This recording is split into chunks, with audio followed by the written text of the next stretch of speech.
Say it. Are we live? Good. Okay, we're live. Good morning, humanity. You don't have your coffee. No, I've drank my coffee already. Yeah, it's a bit of a weird day today. This isn't right. I'm not drinking coffee either. I'm drinking water. I'm pretending. See my mug? Pretend coffee. See? Yes. This is the expressionless Darth Vader mug. I hope everybody enjoyed our little opening. How's my hair? It makes it seem a little more official now, doesn't it? Because we have a 20-second little opening. Isn't that cool? Intro. No, a bit of a strange night, strange morning. I don't know. Yeah, do I look like I just got out of bed? Up at friggin' 5 o'clock and couldn't sleep. So it's like, I'm going to get up and make coffee and do some computer work. So lo and behold. But it was a good day because I did some learning today. Kevin tried to wake me up early too, and I was like, no. I wasn't feeling good this morning. No, you weren't? No, it was not. No. I'm still not feeling the greatest, but here I am. I'm here. Right. Bell's on. Ding, ding, ding, ding. We're still here. Yeah. Yeah. Yeah, I had coffee. She had peptides.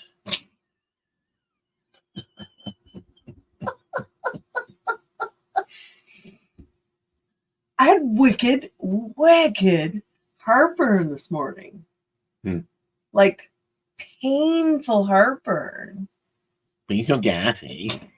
It was terrible though, because I was actually kind of disappointed because I was like, oh, I want to be able to tell everybody how much I loved the little cup of skyr, that we got.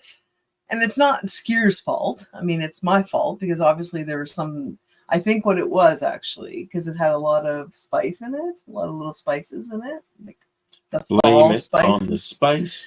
And I think that was my body's way of saying maybe not. Skier's an Icelandic, like heavy yogurt.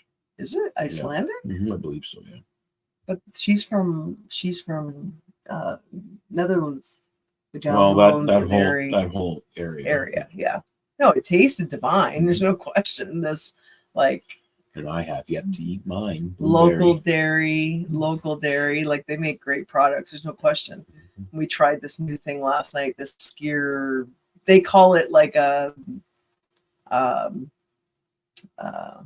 cheesecake. They call it like a cheesecake, but it's really that's how thick it is. It's in a little bowl, like a glass jar. And so I had that. I added I don't know.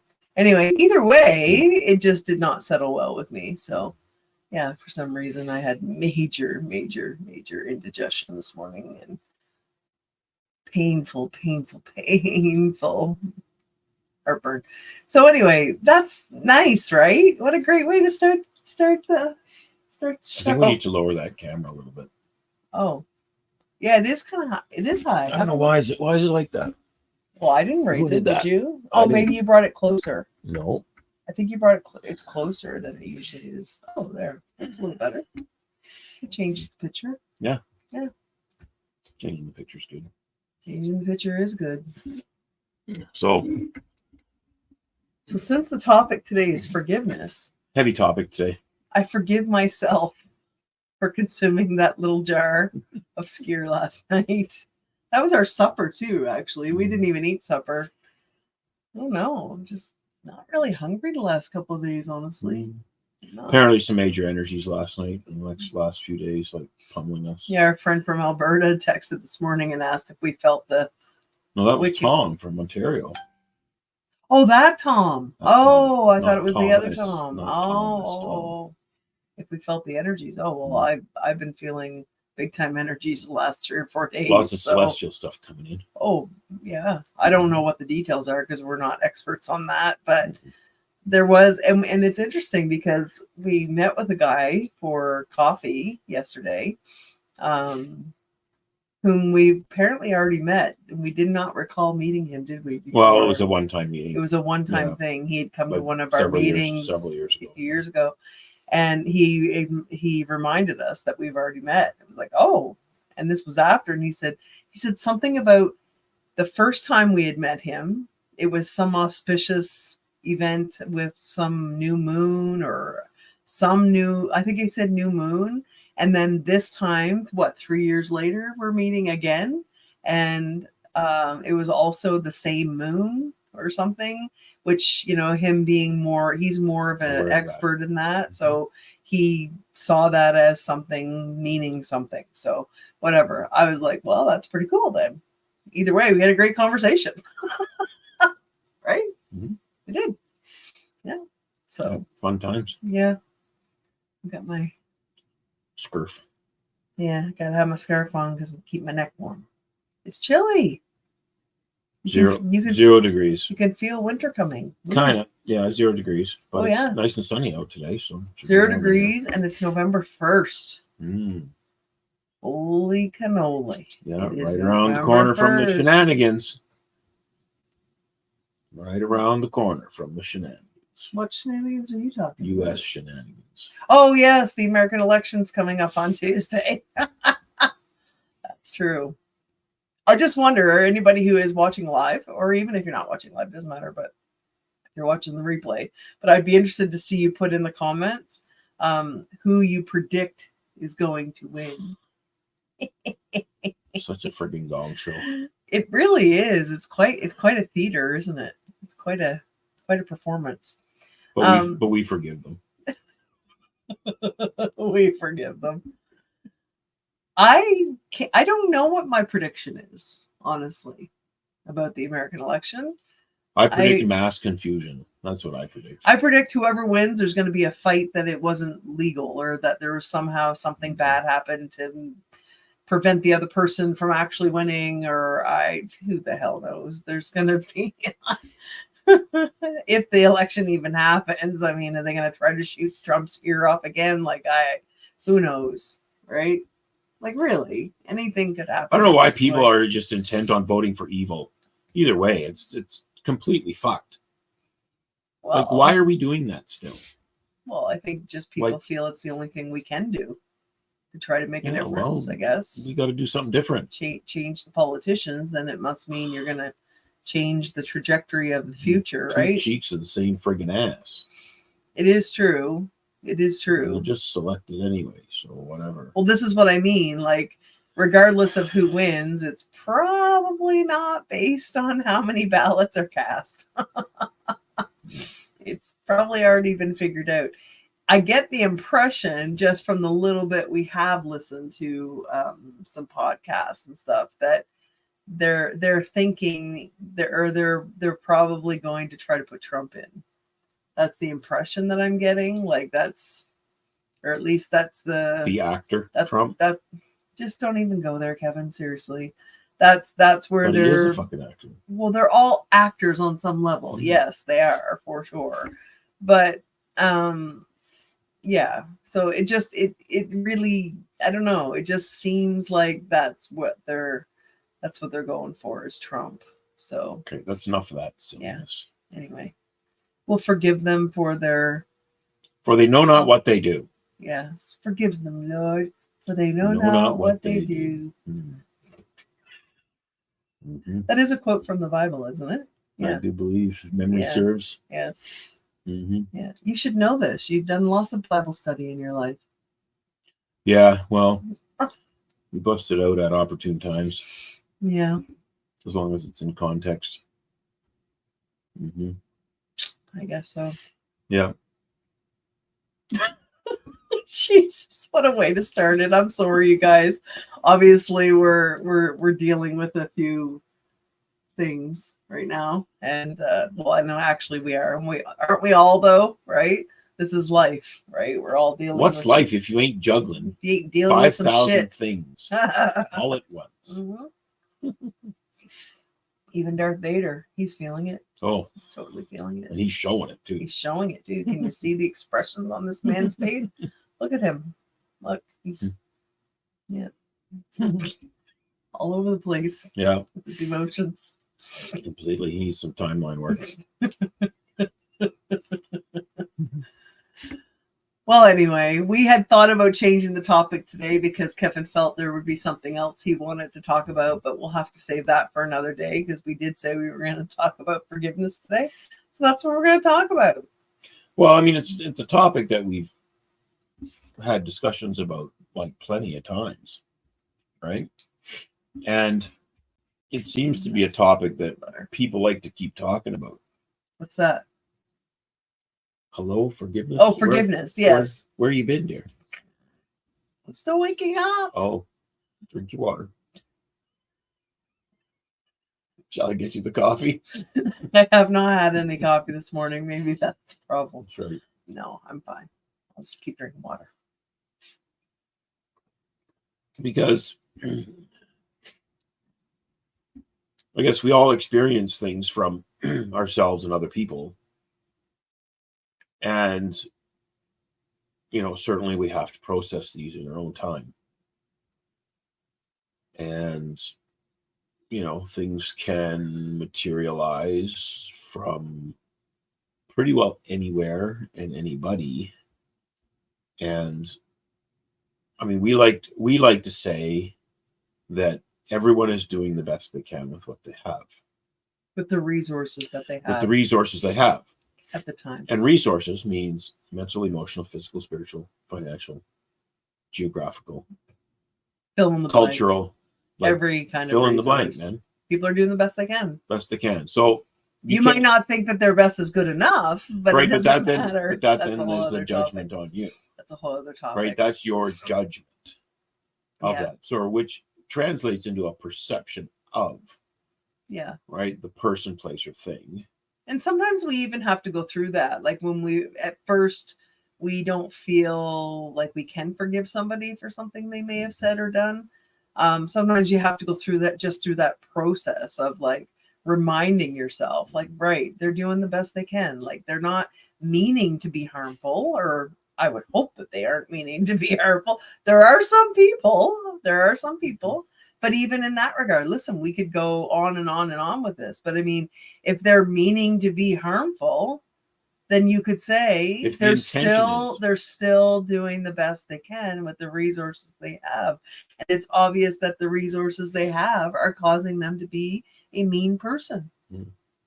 Right? Yep. Like that's just, I mean, it could go on and on and on. There's no question.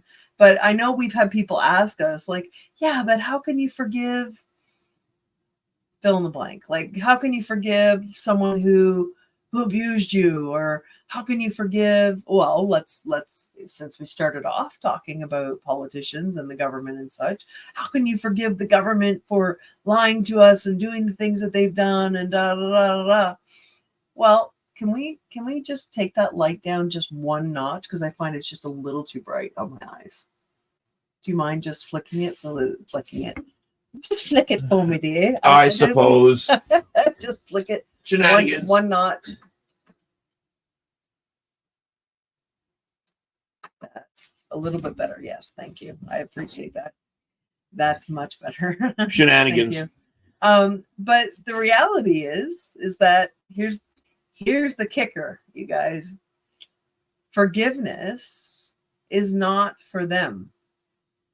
Forgiveness is for you. What?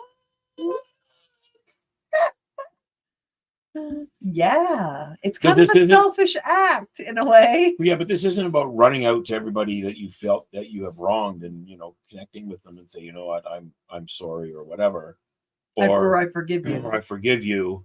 Yeah, it's not about any of that. This is about an energetic thing for yourself. Yeah, right. It's and sometimes there are events that show up in your lives that you need to process. Yeah. And you need to process by yourself quietly with someone that you trust and talk things out. Yeah. Right. And it's just a fact. Yeah. But I mean, you have to come down to what intentions are you picking up that there's an intention behind something that might have been said, right? Or an action that was done. But again, people are only doing the best they can with what they have. So it's just the realization of that, the simple realization of that alone, right? And it's not, this isn't about boundaries.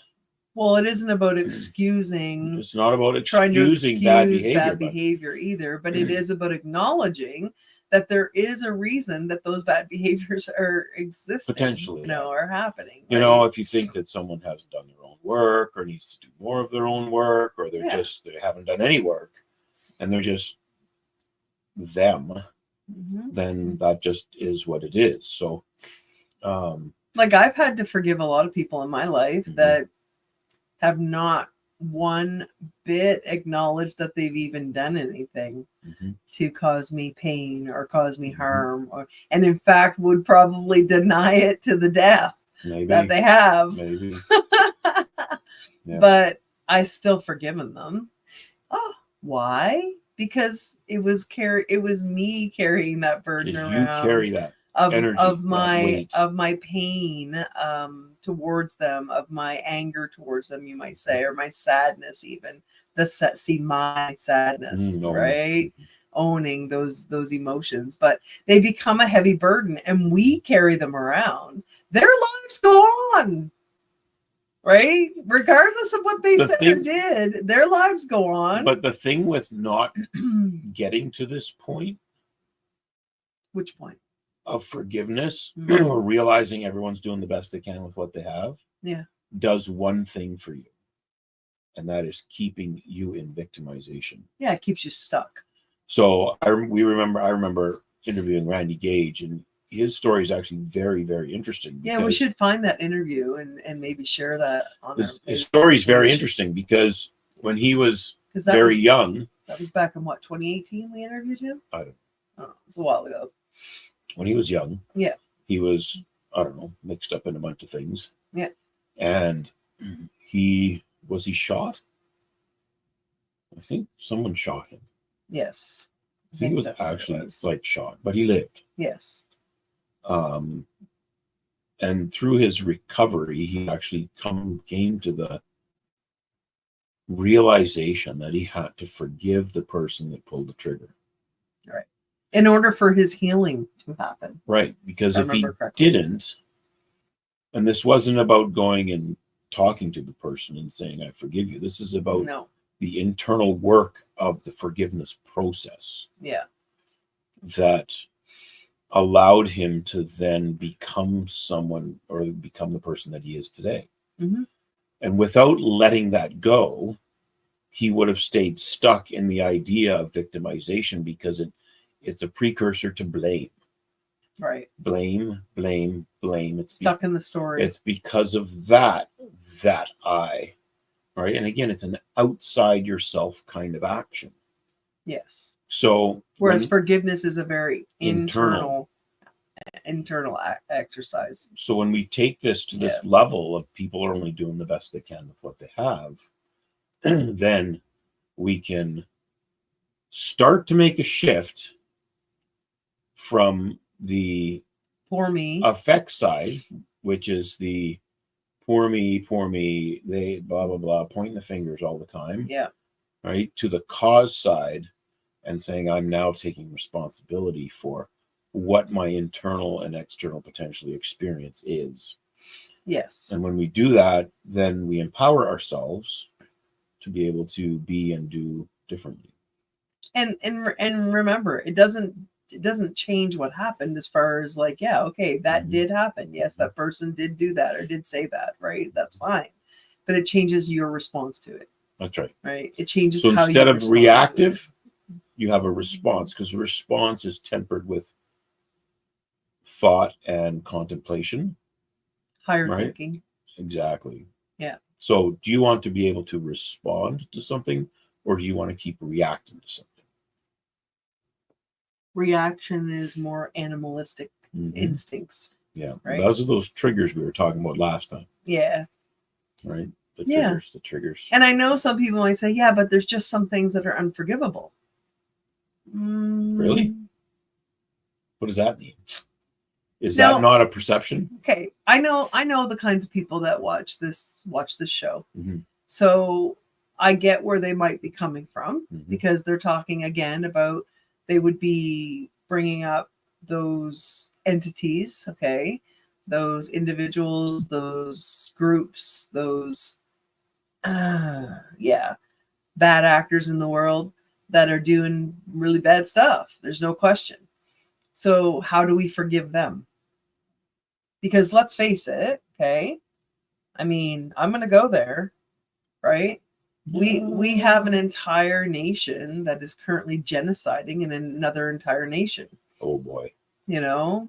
So I don't care what you believe, right? Spiritually, religiously, whatever, or whatever. None of that matters. None of that matters. What matters is humanity. Yeah, and like right now, Israel is killing Palestinians. Millions, I think it's at now.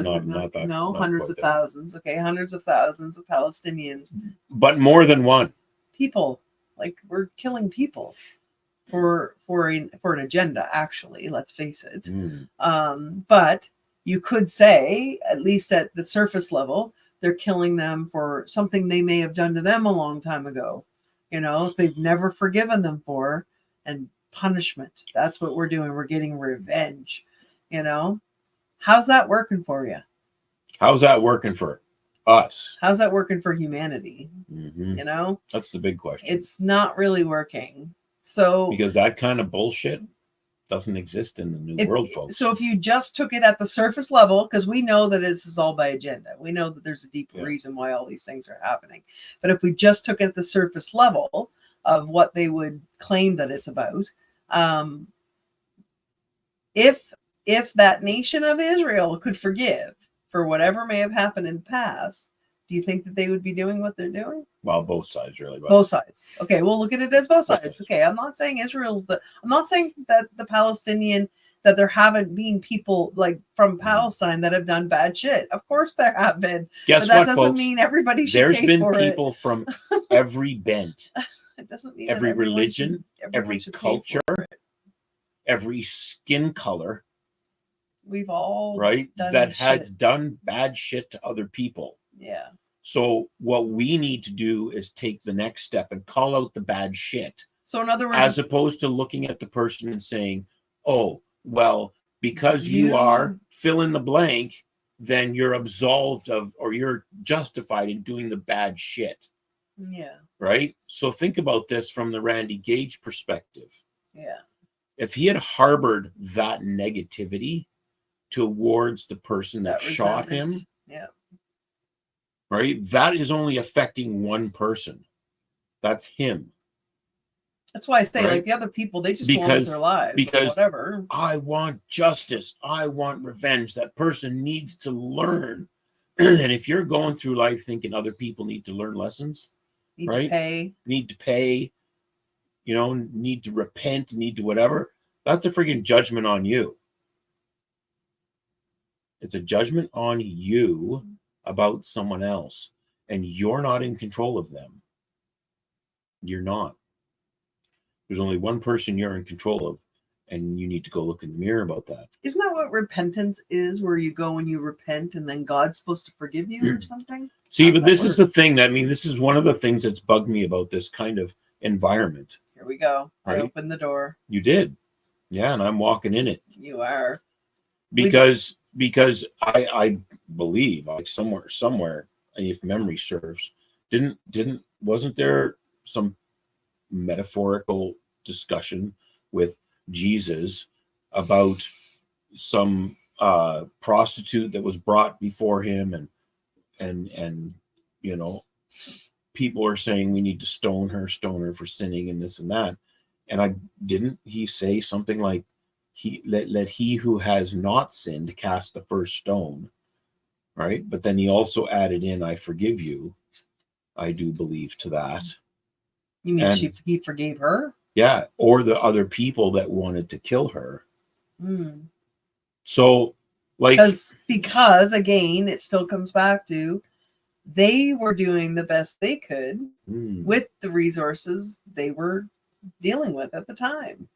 with separation, division, anger, fear, limited resource, right? Perhaps, but they were dealing with those resources. So we have to, that's where acceptance comes in, right? That's where acceptance moves in, where you can go, okay, I accept that they're just repeating what maybe they learned, right, from their parents or from their, community, society, whatever, religion, whatever. Because there are lots of us that grow up in families. We had this discussion actually on Facebook.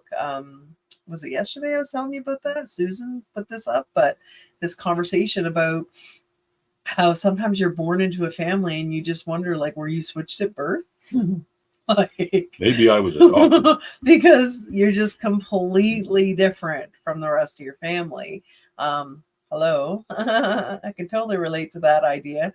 But I mean, I've been fortunate enough to be able to go back into, into using the timeline, go back to the womb and go back to pre-birth experiences and realize what that was all about. But I mean, the reality is that we're always going to be in situations where we're a victim of something, right? A victim of someone.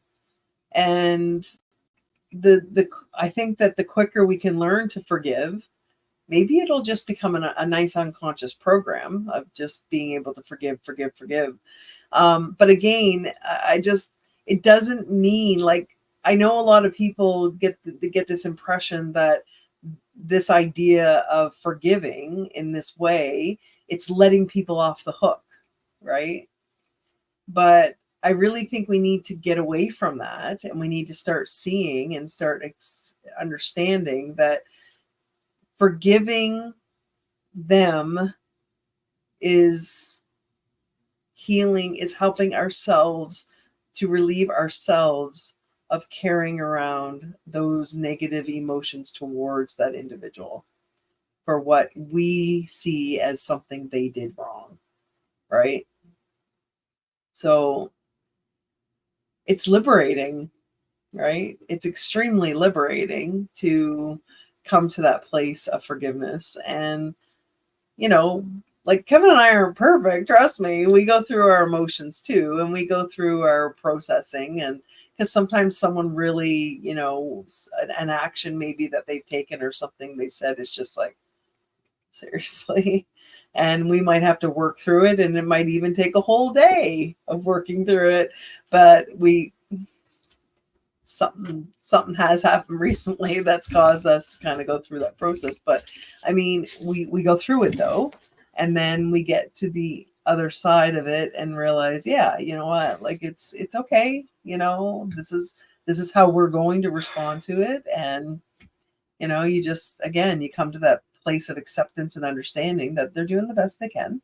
As right? are we. And I mean, so it just kind of reminds us too of how important it is for us to continue our own work so that we don't continue those generational sort of patterns, those cyclical patterns that have been probably in the family or in the society or whatever for, who knows, however long, generations, for tens of thousands of years maybe, right? And I mean, this is the reality we're dealing with, right? So if we're gonna do better, then we have to be the example of that. If we're gonna create something different, then we have to actually release the old, right? Release those old paradigms and the old belief systems and the old. But remember too is that your perception creates your reality, because it's only in your internal interpretation of what you're experiencing out here that creates the internal response or reaction to what's going on out there.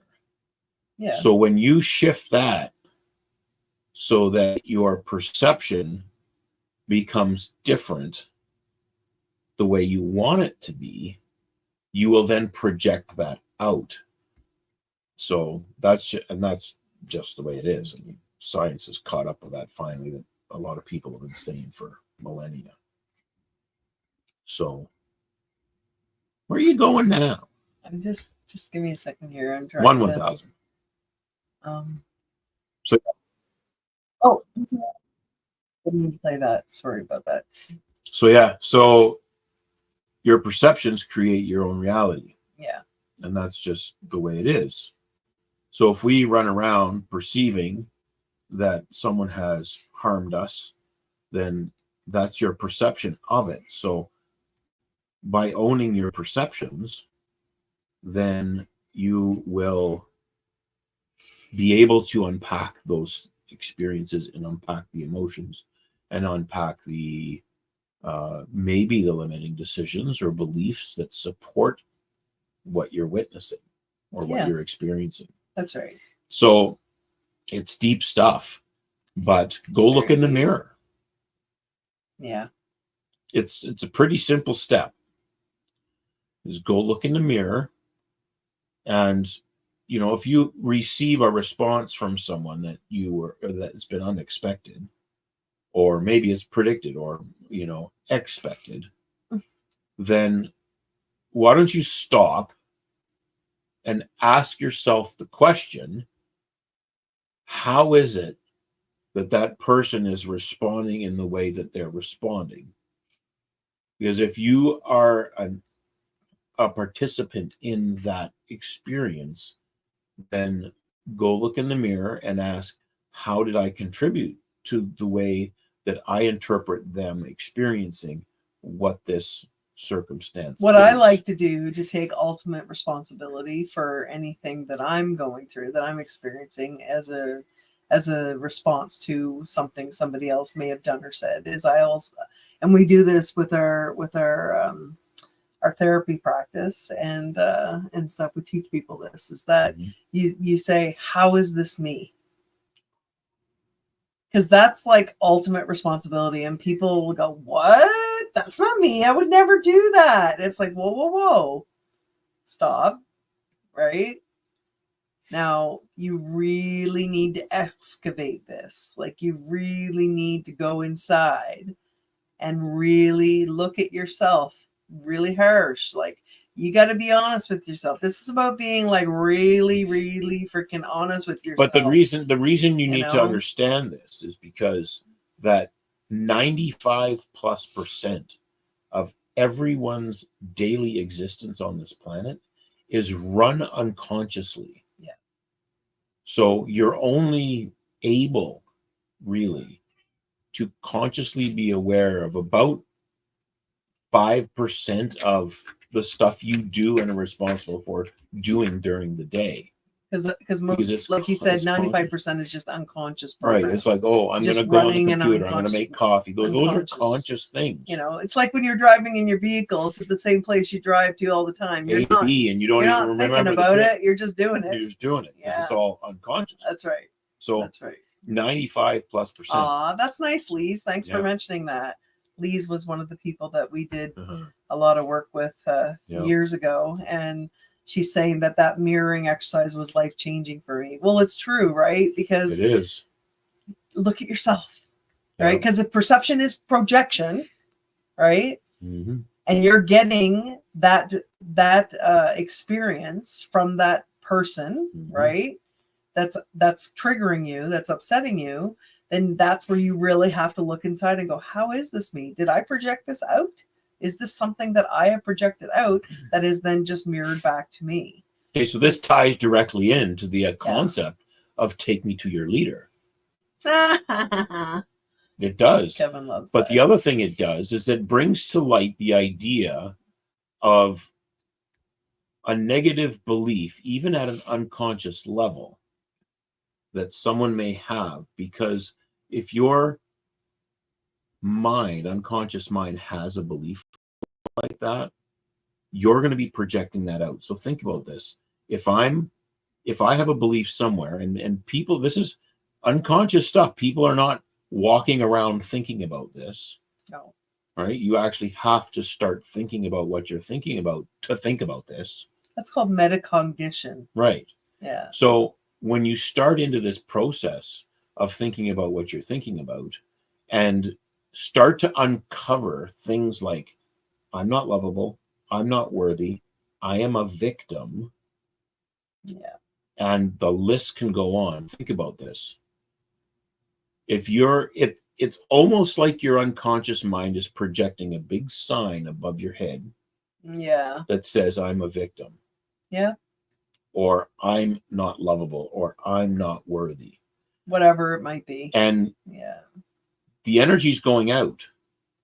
So other people that are in our environment, their unconscious minds are not only A, doing the same thing, but now potentially B, acting as pickup antennas for the energies that other people are putting out. So yeah, if you have someone, I'm going to use this very simply because it's easy to understand. If someone's a predator and someone's a victim, yeah, if that person thinks they're a victim, right, that's the energy they're putting out.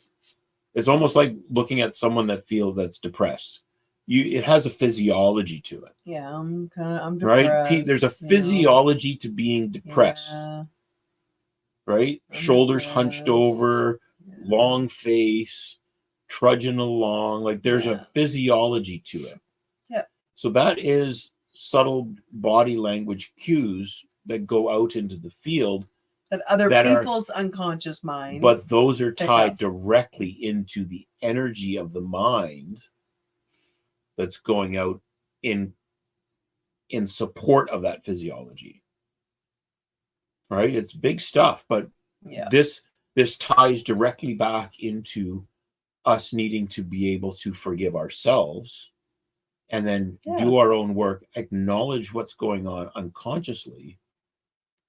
Because we were unconscious, right? So if 95% of our day is also unconscious, guess what? We're going around operating in unconscious programs that we either know or did not know we had. Yeah. So this is where, like, again, we have to become aware of what we're thinking. We have to become conscious of what we're unconscious of, and realize tie into your belief structure. Yeah. Because a lot of stuff that we've gained as beliefs over time come from somebody else. Oh, yeah. Or somewhere else. They might not even be ours, but we've adopted them as our own. Yes. So if someone says, well, like, here's an example. Okay. Here's an example. It's a very simple example. I mean, we could tell lots of stories of different people that we've worked with over the years that were very interesting, and even our own experiences of going back on the timeline and discovering these things. But for instance, and then we've probably told this story before, but we'll tell it again. There was this guy that didn't understand why he just could never make money. He could never make enough money. He could never make enough money. He could never make enough money. Make money. He could make money. Felt like but it never felt make enough. like it was enough money ever. Listen right? to language. Okay. So, and it wasn't that he was poor. He just never felt like he could make enough money. And he was just like, I just don't understand. So therefore he could never feel satisfied. He was always just grinding and going and going and going, even though he had money, but it was never enough. It never felt like enough. So did we actually work with this guy? No, that was the other one. Yeah. Anyway, so back on the timeline. Yeah, so right back on the timeline, he goes, the womb. He went back into his mother's womb and realized, this is interesting, right? Now, this is before, like, he was probably just in the first, couple, 3 months or whatever of his gestation, but he was in the womb and his parents wasn't it just sitting in front of the television? It was suggested that he get up. He said, well, what's going on? And I'm hearing people argue about money. So he said, get up out of that, be the observer on the event. Yeah. And he come out of it and he said, holy shit, my mom's sitting on the couch alone. Yeah. And there's people arguing about money on the TV. So it was on a TV show. Right. So this isn't even his, but he adopted it at an unconscious level because of the energy surrounding that. Yeah.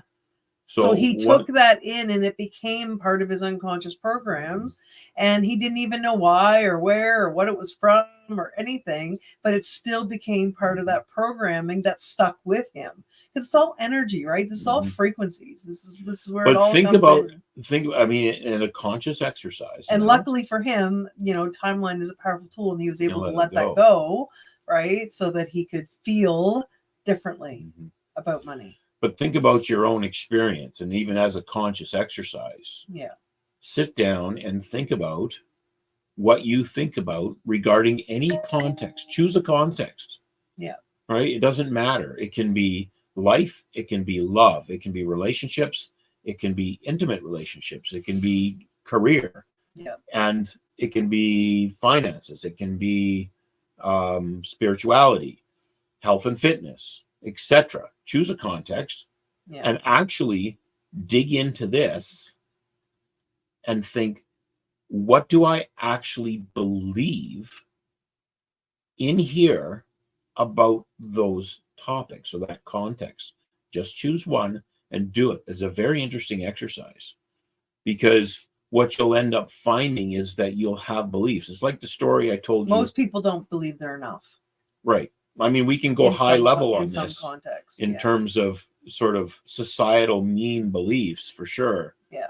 But it's like the story I've told already, is working with the fellow in BC who was a therapist, and he did a special type of therapy, but he had, I think it was a dozen different beliefs, negative beliefs around money and, abundance and prosperity and stuff. So, I mean, we wrote these down. Yep, that's true. Yep, I believe that. Yep, true. And then after looking at the list in its entirety, I was able to pick out a couple of them that to me appeared to be kind of like the meta beliefs, the beliefs that were above all the other ones. And I call these the linchpins. And what we did is we actually pulled those so that they were no longer true, and the entire house of cards came crashing down. All the beliefs. So it was all the negative beliefs that were above those were being supported by these foundational so we pulled them, beliefs. Yeah. And so they were no longer true. These were all negative for him. Yeah. And he was able to have a different perspective, different resources, because of the process we go through. Yeah. To be able to have something different as an experience, an outward experience. And some things, honestly, there's lots of times, guys, that we have these programs running and we have these beliefs, and they just don't seem to make sense, because it's like, how could they possibly be connected to that which I'm experiencing, right? And what's coming to my mind is when we worked with the fellow who was having a problem sexually, was experiencing impotence, right? And the impotence was actually due to some emotional baggage that he had around his dad, wasn't it? And we didn't even get into the work. This was just in our dialogue in the detailed personal history process. Yeah. The detailed personal history is pretty powerful, let's face it. But I mean, we were just going through that process with him, and we made that connection. We helped him to make that connection, that he didn't feel loved, but I believe it was he didn't feel loved by his dad, something like it's been a long time, but didn't feel loved by his dad. And just by acknowledging that, by acknowledging it, and I've seen this happen multiple times, even doing the hands-on mind-body work, right, as a craniosacral therapist, doing somato-emotional release. It's the same concept, where when an emotion that is trapped in the tissues gets acknowledged, then it can dissipate, right?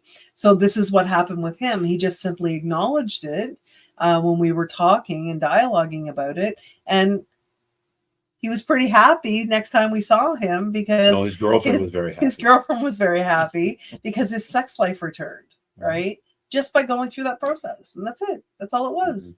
And here, let's face it, you go to the doctor with impotence, what are they going to do? They're going to start throwing drugs at you to try to get your impotence back. And I mean, there's times like it can lead, if that continued, that could have continued and become a bigger issue with the prostate. And then you start getting prostate issues, and then that becomes a whole other thing to the medical system. And then they're looking at, but the point is acknowledgement. There's acknowledgement. Let me finish, please. Then it can become things like prostate cancer, right? I mean, it just kind of goes on and on and on. The point is that it'll always start with a thing, right? And oftentimes it's a much more smaller thing than we realize. And if we can help a person to acknowledge and accept what that thing is, right? And they can let it go, then you could be preventing yourself like years of potential problems and even more more serious issues down the road, right? Because I've seen this time and time again. A lot of, anyone I've ever worked with that's been either sitting in front of us or lying on my table, and everyone that has been dealing with things like cancer. Okay, we'll just talk about cancer because cancer's always a hot topic, and it's definitely a big issue right now. But anybody who's dealing with things like cancer, there's always emotions trapped in their tissues. There's always an emotional root, always, right? But not everybody's necessarily willing to go there. Not everybody is necessarily willing to go and acknowledge those emotions because it's work. It's painful. Yeah. It can be painful. Lise, like you brought up some very interesting points regarding money. Yes. Who am I? Who am I? Rockefeller or Daddy Warbucks or whatever? Yeah. And this and money doesn't grow on trees. Yeah. So think very carefully Who here has heard that comment? I think we've all heard that in our lives. But think very deeply now in terms of other contexts. Yeah. Because if you've grown up in a family or in your energetic history where someone says those people are fill in the blank. Yeah. Guess what? Yeah. Evil because they have money or whatever it might be. No, it's got nothing to do with money. This is just about a perception of something, a person, place, or thing. I know, a perception that a person that has money is evil, which is, talking about what Lise mentions here. Okay, so I'm going to bust this out. All Arabs are terrorists. Where the fuck did that come from? Yeah. Okay? Yeah. Think about it. We have to have these conversations because they're perceptions that have been put in the minds of the public, right? Yeah. That are screwed, and they're designed by agenda. It's done on purpose. It's done on purpose in order to make people angry, hateful, and fearful towards certain populations. This person, that group, that whatever. It's happening right now in North America. Happens everywhere. It's happening in Canada right now. I've seen so this is what we have to dig into with regards to what's going on up here, why and how we think about things. Okay. And take responsibility for that. If it's yours, see, here's the thing about perceptions and projections. As soon as you have one, right, that goes out into the ether. Now, what happens is that your mind is now hyper attuned to looking for all the patterns and circumstances, situations that validates that perception. That belief, which becomes a belief. So even tying that back into the concept of forgiveness, I cannot forgive them because, right? Fill in the blank. They do not deserve my forgiveness. You see? Yeah. So you're only holding grace back from yourself. You're saying that to yourself. You're saying that to yourself. I'm unforgivable. I'm unlovable. I'm not worthy. Right? You think you're saying that to or about somebody else, but you're actually because saying when you do this, yourself. Right? There's 3 pointing back at you. And that's where you should be looking. Yeah. So, yeah. So stuff we've taken on from even just being bystanders in a room. And here's the thing: I want to bring this up again because we know it's a massive issue. We've worked with so many hundreds and hundreds of people, and almost everybody has these kinds of beliefs, and that is that what Lee's brought up about money. Money is a huge thing, you guys. It's huge with almost everybody in some respects. There are people, we've worked with people who have tremendous amounts of money and they still don't believe they have enough. Right? I'm not happy. Yeah, they're still not happy. They still don't believe they have enough. I'm a money magnet, but I'm not happy. Yeah, we heard that recently.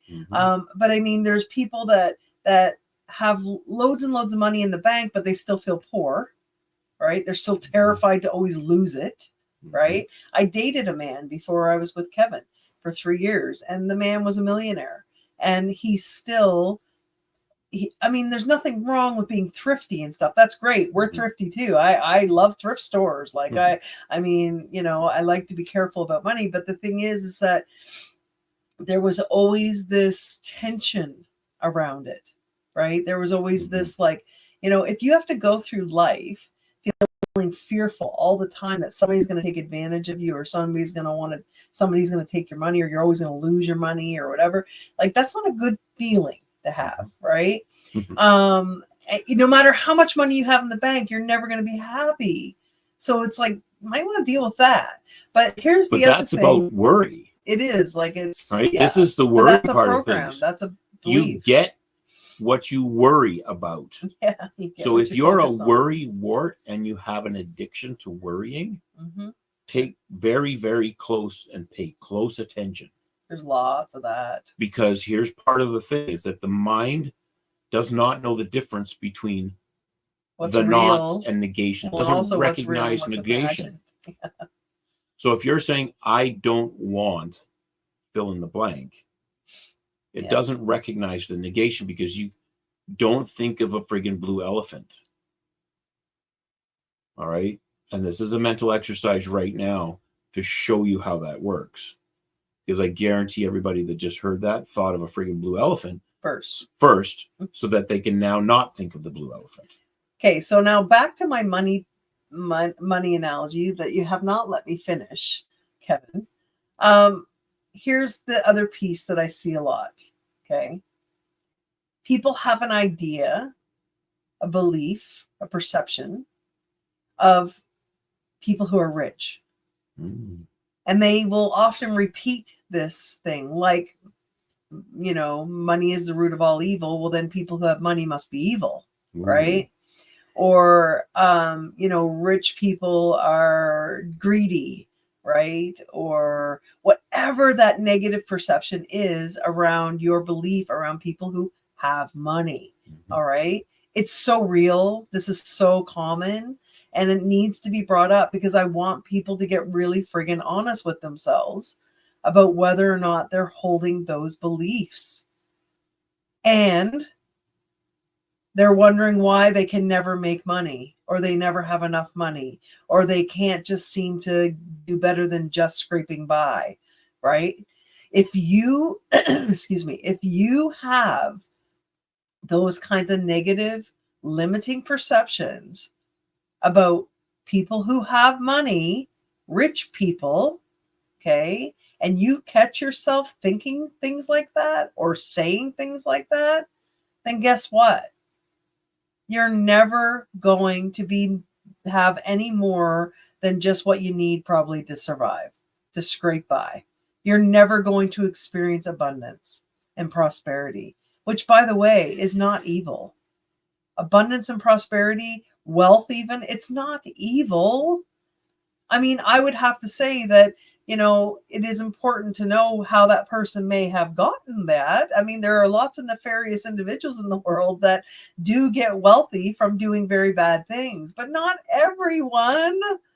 Not everyone. And if you hold any kind of limiting belief like that around money, around financial abundance, around wealth, right? In any way, shape, or form, get in touch with it and you might want to work on letting that go, because that's the experience you're going to continue to create in your own life, and that is a lack. That is a life of lack. But the thing is, it's not limited to that. While this is a topic right now, or this is just a context. Yeah. You choose any other context that's out there, and it applies to that too. Of course, but I'm just bringing up the money because we know every single damn person we work with has had some kind of paradigm around money. Mm-hmm. Everyone, you know, the odd person you get and they just like, there's no issues around money. It's very rare. It is very rare in this world, I'll tell you, at least in my experience. So I even had paradigms around money, you guys. Like, I grew up in what would have been considered, you know, decently financially abundant family, right? I'm not going to say that my father was like off the charts rich, but I mean, we definitely were okay. And, you know, there was a perception in my community, right? Hi, Lori. Yeah, Lori. There was a perception in my community that we were rich, right? But I remember, I'll never forget, I've told Kevin this story a couple times, but I mean, I'll never forget being like probably, I don't know, maybe 12 years old, walking through the long grass. I don't even know why we were out there doing that, but we were walking in this back field, myself and a couple of buddies, Sheldon and Jason. And I remember Jason saying, I was saying something. I must have been complaining or something. I think I was like 11 or 12. And I remember Jason saying, "What are you worried about? You're rich," or something like that. Like, you got lots of money. And I remember turning around and looking right at him and said, "Jason, just because my father has money doesn't mean that I'm happy." And he was just like, oh. But he was also coming from a place of, I know he had a very hard life and he grew up very poor, right? So so he grew up with this idea that, well, if you've got lots of money, that's the way to do it. Like, that's what's going to make that's better, right? But the reality is there's lots of people with lots of money that don't necessarily live a better life, right? Because again, that still comes down to people's perceptions, their beliefs. It comes down to their feelings, their emotions, right? It comes down to all that stuff. So yeah, so that doesn't necessarily decide how you're going to experience the world, right? Financial resources help. There's no question. Like, let's face it, you know. Well, they help now. They help. And when you have more financial resources, you certainly can have more choices about different decisions to make different decisions. But at the same time, like we said, it still comes down to how does a person feel inside. So, I mean, again, coming back to forgiveness, you know, it's absolutely key to your own joy, right? It's key to your own inner peace. Be kind to yourself. Yeah, be kind to yourself, right? So I mean, I've had to forgive lots of people in my life, even family. Like, there's been hurt. There's been a lot of hurt, a lot of conflict, and a lot of pain, right? There really has. But I have chosen in myself to forgive because I was carrying around too much of that pain, and all it was doing was hurting me. Like, because that's all it does. I'm pretty sure they weren't going around wallowing in guilt or anything for the pain that I was feeling, but that I believed was coming from something they may have said or done to me, right? Or somebody that I loved. So all I was doing, all was freeing myself, you guys. Freeing myself. Now, when you look at it from a quantum field perspective, right? You are actually giving them the space, I guess you could say, right, to be free as well, which really could, on an energetic level, transform their lives as well. You just don't know. But again, I didn't have to. I didn't